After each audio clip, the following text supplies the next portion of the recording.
Hello and welcome to Hobaan Books, where imagination is fostered.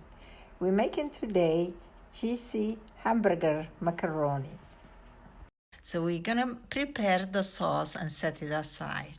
Next, we are going to saute the onion and garlic with a bit of oil. Next, we're adding the sauce. We're mixing it together, and we're adding the dry elbow macaroni, the water, and mixing all together.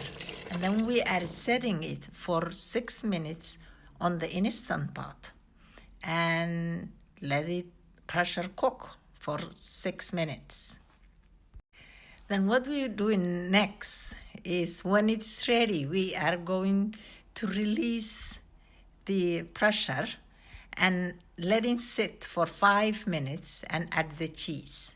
We're mixing it together and voila, it is ready.